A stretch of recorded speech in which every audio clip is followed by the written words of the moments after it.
And target 8.2 mentions diversification, technological upgrading, and innovation. So if the target 8.1 sets a goal of 7% GDP growth per year, target 8.2 is the first target which actually provides us with the means, like how to achieve 7% growth. And according to UNCTAD again, in theory, there are two drivers of growth. So first is expansion in proportion of employed persons in population, so employment growth rate. And second, increase in output achieved per worker, so labor productivity. And UNCTAD reports that, as according to this table, you can see the effects of labor productivity was far more higher, so it contributed more to economic growth. And target 8.2, what it's mentioning, diversification, technological upgrading, and innovations are the ways to increase labor productivity. And I'm sure you can imagine how diversification or innovation contributes to increasing the labor productivity. So things such as like technological upgrading, it would help existing workplaces or existing production methods to be more efficient, and hence leading to the economic growth. And target 8.A, it's for aid for trade, and this is a very interesting topic. Like, I'm not very familiar to it, but international trade is a powerful source to economic growth. For all the reasons you know, it allows countries access to wider markets, and economics 101, it helps countries to focus on the production of goods and services they have comparative advantage on. But developing countries experience many difficulties to utilize trade or to participate in trade due to their lack of infrastructure or governance capacity.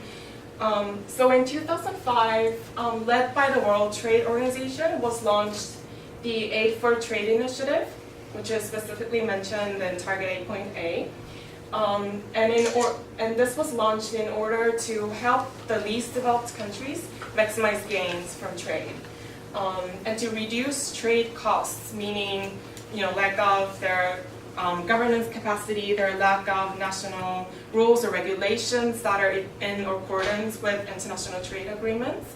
And also, if you look at the full sentence for Target 8.A, it also mentions the Enhanced Integrated Framework, and this is another multi-donor program that helps LDCs become active players in international trade. This was launched in 1997 by the UN General Assembly, and currently it says it's supported by a trust fund made up by the donation from 23 countries worldwide.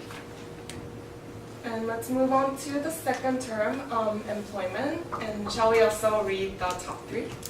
So target 8.6. By 2020, substantially reduce the proportion of youth in unemployment, education, and training. Target 8.9.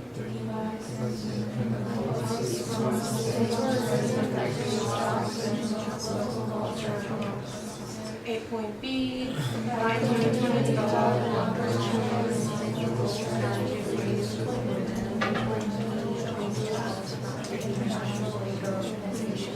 and 8.5, it also mentions employment and decent work together. So I'll address this target later on when I talk about decent work.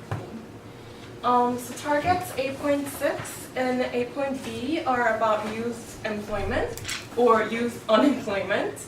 And according to the ILO numbers, there are more than 66 million young people who are unemployed worldwide. And what is more alarming is 145 million of young workers, so those who are employed, live in poverty. So from this you can see working poor issue is a youth problem as well. And as Target 8.6 specifically mentions needs, I think you all have seen this term somewhere, like in the newspapers. So youth not in employment, education, or training. Let me just check my numbers.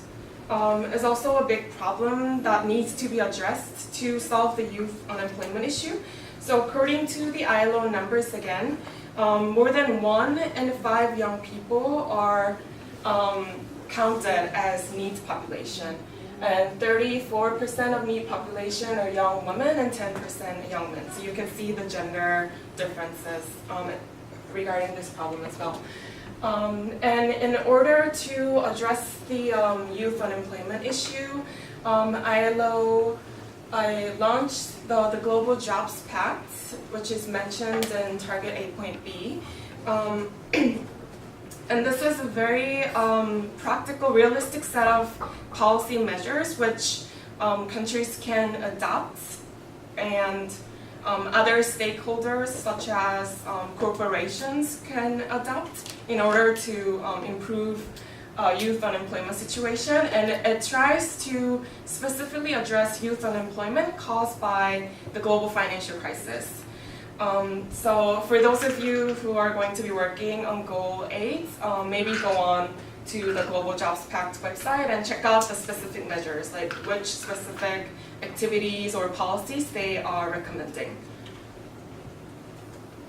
And now the last term, decent work. I think we'll just, why don't we just really quickly read through the targets as well. So target 8.5. By 2030, achieve full and productive employment and decent work for all women and men, including for young people and persons with disabilities, and equal pay for work of equality. Target 8.7, take immediate and effective measures to eradicate forced labor and modern slavery and human trafficking, and ensure the prohibition and elimination of forms of child labor, including recruitment and use of child soldiers, and by 2025, end child labor in all its forms. 8.8, protect labor rights and promote safe and secure working environments for all workers, including migrant workers, in particular women migrants and those in precarious environments. And we'll skip target 8.3. So target 8.5, full and productive employment and decent work. Decent work is a very dear term to me because it was at the center of my work at the ILO. And why don't we start by looking at the definition. So this is also from the ILO, and it defines what a decent work should provide.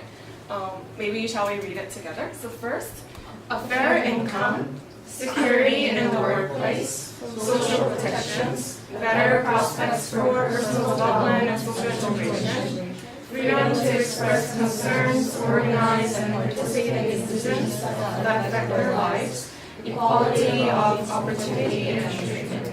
So indeed, it's a very comprehensive list of values that we expect from a job or we should receive by having a job.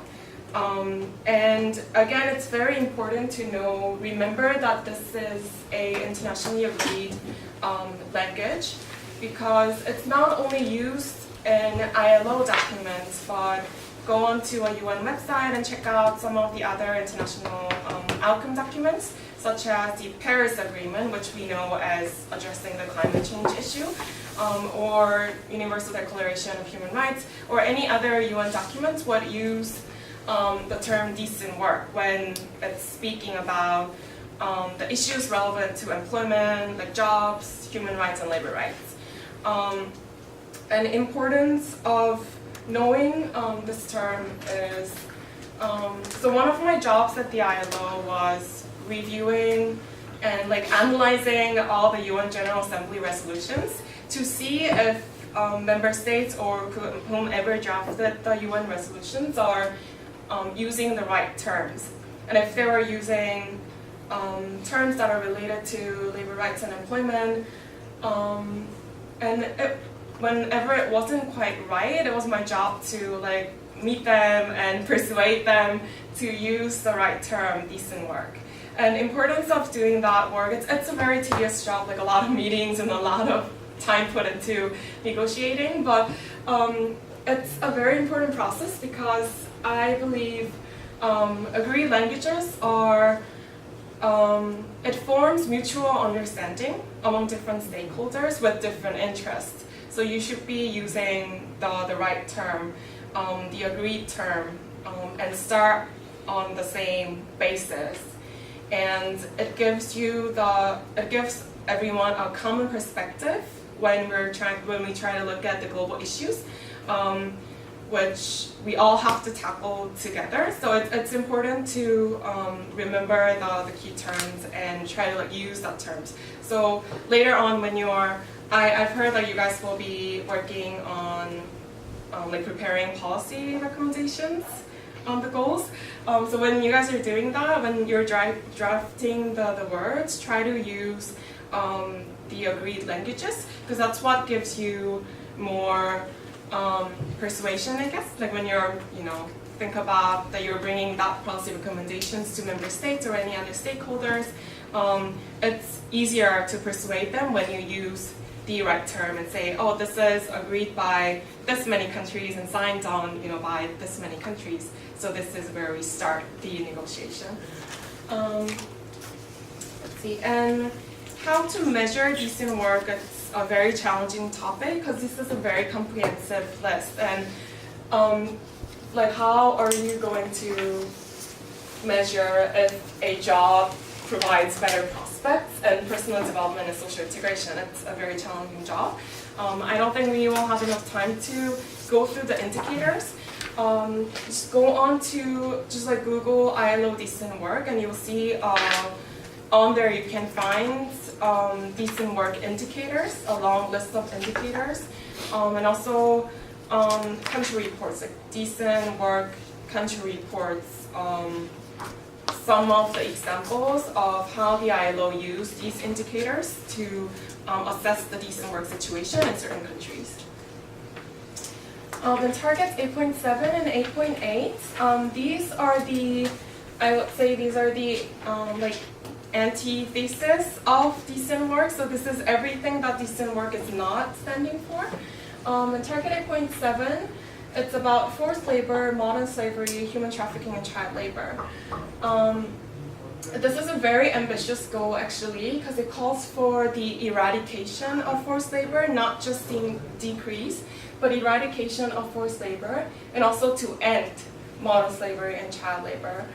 And according to the ILO numbers again, currently there are 40.3 million in modern slavery, and in child labor, 152 million children.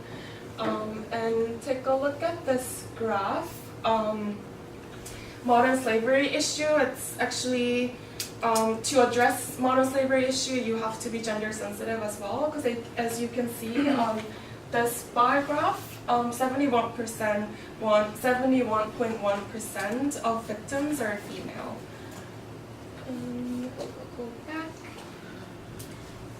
And these violations of human and labor rights, it's actually not uncommon in Korea, because I'm sure you all remember the shocking news about the salt farms, 염전노예 사건, where persons with mental disabilities, they were confined and they were working in a very slavery-like conditions.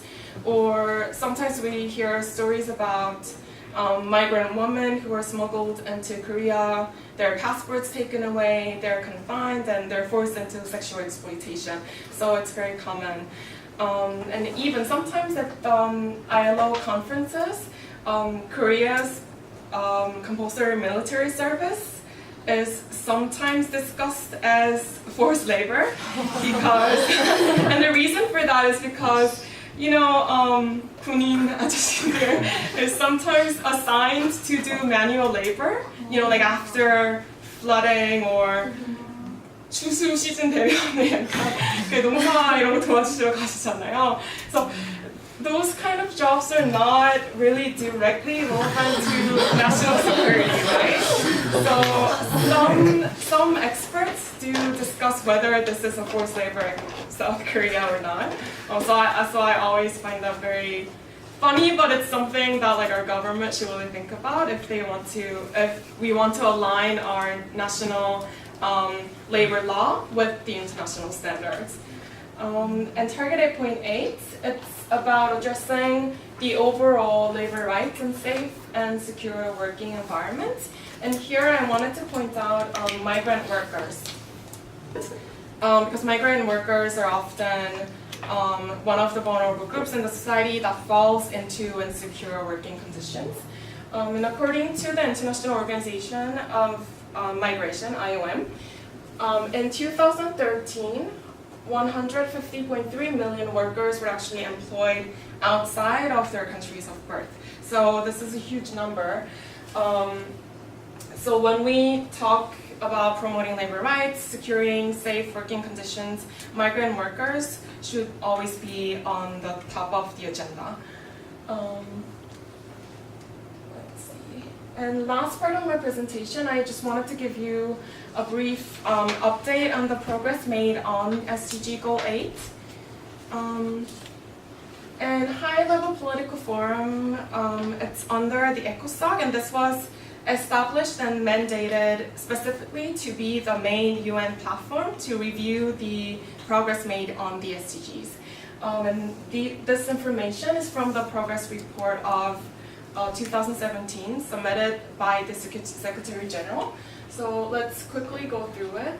So for targets 8.1 and 8.2, from 2010 to 2015, average annual growth rate of real GDP per capita worldwide was only 1.6%. So this is well below the target 8.1's goal of 7% growth. And in LDCs, actually the GDP growth rate decelerated from 7.1% to 4.9%. And also labor productivity slowed down as well. And for targets 8.5 and 8.6, global unemployment rate in 2016 was 5.7%, and youth unemployment problem was still remains. Compared to the adults, youth was 3 times more likely to be unemployed, with the unemployment rate of 12.8%, so quite high. And for target 8.7, there were some achievements. So number of children working has declined from 246 million to 168 million. That's 2012 number. But still, among 168 million children working, 85 million of them work in a very hazardous working condition. And I'll skip the last one. So Goal 8 will be reviewed next year at the High-Level Political Forum. And the theme of the High-Level Political Forum next year is empowering people and ensuring inclusiveness and equality. So Goal 8 will be reviewed along with Goal 4, quality education. You will hear from the speaker soon. Also with Goal 10, reduce inequalities. Goal 13, climate action. And Goal 16, peace, justice, and strong institutions. So it might be helpful to think about why these set of goals will be reviewed together, like how they're interconnected and how each of the goals affect each achievement of each other. So this is the end of my presentation, and I know we ran out of time, but any questions? Or I'll just stay around for questions. No, let's take a couple minutes for questions. We did start about 2 minutes late, so. I'm just curious if there is like in a case where there is a collision like between the what you said about the aid for trade, because I heard that a lot of LDCs they have like treaties that are connected to the trade with developed countries, and then developed countries actually use that, like exploit them. Right. So what you said about the aid for trade was that LDCs has like gets to get lots of profits through the trade, right? So I thought what happens if there's a collision? So that's exactly why initiatives such as Aid for Trade initiative or enhanced framework was developed. So take a look at the details of those initiatives, and some of the activities they do is they help developed countries, government officials or experts to analyze their economic situation and to analyze the international treaties so that they can use parts of it in a way that will help their economies instead of just not being, not having the capacity to use international trade in a way that helps them.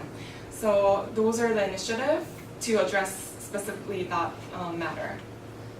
So any other questions? I'm just curious, but these days the phenomenon in LDCs is there is a rocketing youth population, so there's a lot of young people.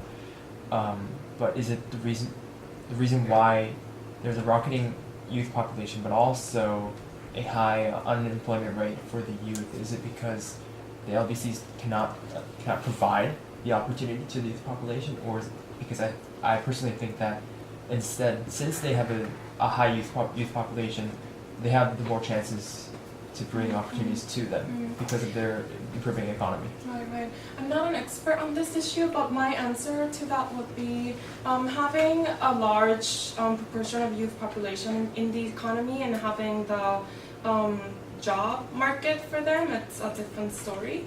And countries with large youth population actually has more worse working conditions or has more incidents of forced labor, child labor, human trafficking, because there aren't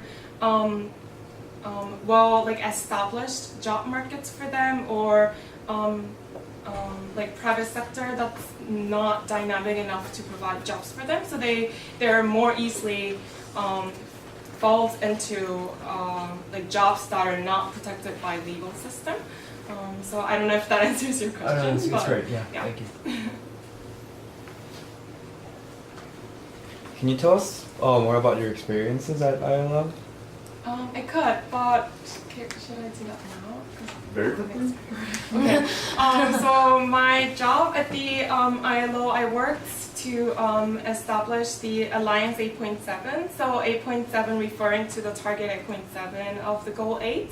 So on forced labor, child labor, human trafficking, and modern slavery. So what ILO tried to do then, the reason they established this alliance is because, first of all, it's in the SDGs. It's a target that member states have to achieve. And those violations of labor rights, it's not something the ILO can solve alone. So ILO wanted to establish a partnership with UNICEF and member states, and also the private sector, the large corporations, which in their supply chains may have child or forced labor. So that was my main area of work at the ILO, establishing the partnership for Target 8.7. Okay, well, if you have any more questions, can you write your email on the board before you leave?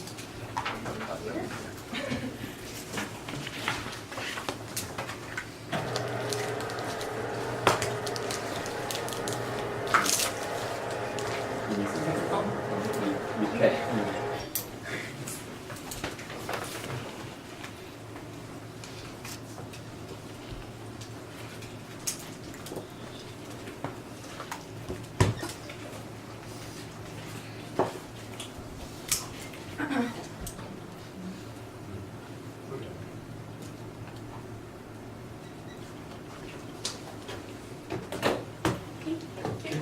Well, thank you so much, Eugene, for your time. And would it be okay for them to email you and ask your questions? Especially Team 8 will be focusing on these issues, and I have a strong feeling that we're going to be focusing a little bit on 8.7 thanks to you. So yeah, when we do that, we need your help. Thanks so much for coming. Thank you.